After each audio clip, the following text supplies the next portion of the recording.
Das Dille, meine Damen und Herren. Ich bin Sona Pamo und herzlich willkommen zu Tibet diese Woche, den wöchentlichen Nachrichten dieser Woche zu Tibet, seiner Heiligkeit im Dalai Lama und der tibetischen Zentralverwaltung. Schauen wir uns als erstes die Schlagzeilen an. Sejong macht eine Dankesreise durch die tibetischen Siedlungen, beginnend mit Nordostindien. Sejong begrüßt US-Gesetz zur Verhinderung uigurischer Zwangsarbeit. Die britische Allparteien-Parlamentariergruppe für Tibet diskutiert über Tibet.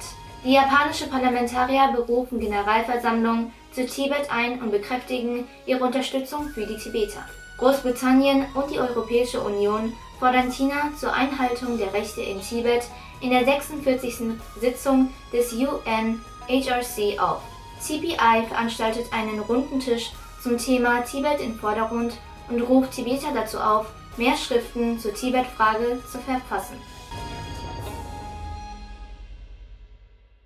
CTA-Präsident Dr. Lobsang Singhi begab sich auf eine offizielle Dankeschön-Tour zu tibetischen Siedlungen in Westbengalen und Nordostindien. Dr. Singhi sagte, er habe sich entschieden, seine Dankeschön-Tour in den nordöstlichen Siedlungen Indiens zu beginnen, weil er eine besondere Verbundenheit mit dieser Region habe, da er dort geboren und aufgewachsen sei und seine Eltern sich dort zum ersten Mal niedergelassen hätten, weshalb er dies als einen verheißungsvollen Staat betrachtete.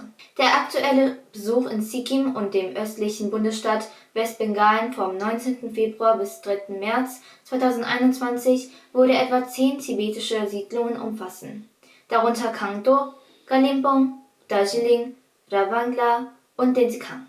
Während er sich an die Tibeter in der Region wandte, drückte Sejong seine Dankbarkeit für die Möglichkeit aus, seiner Heiligkeit im Dalai Lama und der tibetischen Sache für 2 aufeinanderfolgende Amtszeiten zu dienen. Dr. Singhi hatte auch ein offizielles Treffen mit Sikkim Chief Minister Shri Prem Singh Tamang. Am Montag dieser Woche begrüßte Präsident Dr. Lobsang Singhi den Uyghur Forced Labor Prevention Act of US, der Zwangsarbeitsprodukte aus Xinjiang verbietet. Dr. Singhi dankte dem Kongressabgeordneten McGovern und dem Co-Sponsoren für die erneute Einbringung des Gesetzes im Repräsentantenhaus, das nicht nur Importe aus Xinjiang verbietet, sondern auch sicherstellt, dass China für seine langjährige Unterdrückung der uigurischen muslimischen Minderheit und der Tibeter, die in einem Netzwerk von Massenarbeitslagern gezwungen wurden, zur Rechenschaft gezogen wird. Der Gesetzentwurf wurde von den Kongressabgeordneten Jim McGovern, Vorsitzender der Congressional Executive Commission on China und Co-Vorsitzender der Tom Lantis Human Rights Commission, Chris Smith,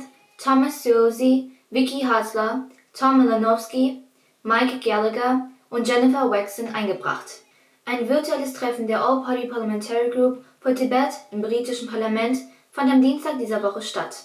Herr Jones von Free Tibet berichtete über die aktuelle Situation der tibetischen politischen Gefangenen in Tibet. Die Abgeordneten stellten Fragen über die aktuelle Situation von Tashi Wangchu, Anwalt für die Rechte der tibetischen Sprache in Tibet. Der Vorsitzende Tim Loughton informierte über den aktuellen Stand der Tibet Reciprocal Access Bill und darüber, dass der Gesetzentwurf im Mai erneut im House of Commons eingebracht werden soll und dass die Möglichkeit besteht, einen umfassenderen Gesetzentwurf einzubringen, um mehr Unterstützung zu erhalten und ein Regierungsgesetz zu verabschieden. Die Mitglieder stellten Fragen und diskutierten den Gesetzentwurf. Das Treffen wurde vom ehrenwerten Tim Loughton, MP und Co-Vorsitzenden der UK Parliamentary Group for Tibet ausgerichtet und geleitet. Verschiedene britische Parlamentarier, Vertreter der Tibet-Unterstützungsgruppen und der Vorsitzende der tibetischen Gemeinschaften in Großbritannien nahmen an den virtuellen Treffen teil. Japans parteiübergreifende parlamentarische Unterstützungsgruppe für Tibet berief am Freitag letzter Woche ihre Generalversammlung im Auditorium des Repräsentantenhauses ein, um die Tibet-Frage zu diskutieren und ihre Unterstützung für den Kampf des tibetischen Volkes für Gerechtigkeit und Menschenrechte in Tibet zu verstärken. Im Beisein von 49 japanischen Parlamentariern gab Herr Nagao Takashi, Generalsekretär und Mitglied des Repräsentantenhauses, bekannt, dass die weltweit größte parlamentarische Unterstützung nun 99 Mitglieder erreicht hat, mit einem Zuwachs von 6 neuen japanischen Parlamentariern. Dr. Sewang Gyalpo Arya, Repräsentant seiner Heiligkeit des Dalai Lama in Japan, informierte die Gesetzgeber über die aktuelle Situation in Tibet, den US Tibetan Policy and Support Act und die zukünftigen Aktionspläne. Er sprach über die Politik der chinesischen Regierung, die tibetische Sprache in den Schulen zu verbieten, die Einmischung in die Verwaltung der Klöster, die zunehmende Einschränkung und Überwachung der Bewegungsfreiheit in Japan willkürliche Verhaftungen, Folter und Tod von Tibetern. Das Vereinigte Königreich und die Europäische Union forderten China auf, die sich verschlechternde Menschenrechtssituation in China, einschließlich Tibet, während der übergeordneten 46. virtuellen Sitzung des UN-Menschenrechtsrates anzusprechen. Der Außenminister des Vereinigten Königreichs von Großbritannien und Nordirland, seine Exzellenz Herr Dominic Raab, stellte sich hinter die wachsende internationale Besorgnis über die sich verschlechternde Menschenrechtslage in China und den von ihm kontrollierten Regionen. Der Außenminister appellierte an die Mitglieder des Rates, indem er sagte, niemand kann die Beweise mehr ignorieren. Der Sekretär forderte die UN-Mechanismen zur Überwachung und zum Schutz der Menschenrechte auf, zu reagieren und die Mitglieder des Rates auf, ihrer Verantwortung gerecht zu werden. Der Sekretär versprach außerdem, dass Großbritannien seine Stimme für die Menschen erheben werde, die unter der abgrundtiefen Behandlung durch China leiden. The European Union's call on China to comply with its obligation under national and international law to respect and to protect human rights, including the rights of persons belonging to minorities in Xinjiang, in Tibet and in Inner Mongolia. Looking in Tibet, the situation remains deeply concerning, with access still heavily restricted. And meanwhile, we see almost daily reports now that shine new light on China's systematic human rights violations perpetrated against the Uyghur Muslims and other minorities in Xinjiang. The situation in Xinjiang is beyond the pale.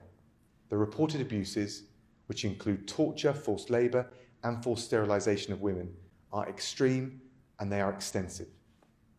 Am Dienstag dieser Woche organisierte das Tibet Policy Institute, der CTA, eine Roundtable-Diskussion zum Thema Foregrounding Tibet, basierend auf seiner im Dezember veröffentlichten englischsprachigen Zeitschrift. Ziel des Rundtischgesprächs war es, die tibetische Frage so weit wie möglich in den Vordergrund zu rücken, indem tibetischen Gelehrten eine Plattform geboten wird, um ihre Ressourcen zu bündeln und den Diskurs über Tibet und die internationale Wahrnehmung zu fördern. Tenzin Lekshe, Direktor des TPI, rief die tibetischen Forscher überall dazu auf, ihre Schriften zur Tibet-Frage in den relevanten Bereichen Religion und Kultur, Sprache, Tradition und Geschichte zur Veröffentlichung durch das TPI einzusenden. Er betonte auch die Qualität der Schriften und teilte mit, dass TPI sich bemüht, die Zeitschriften an Schulen und Bibliotheken, in Colleges, Forschungszentren in Indien und im Ausland zu verteilen. Insgesamt 9 tibetische Forscher, darunter auch Wissenschaftler des TPI,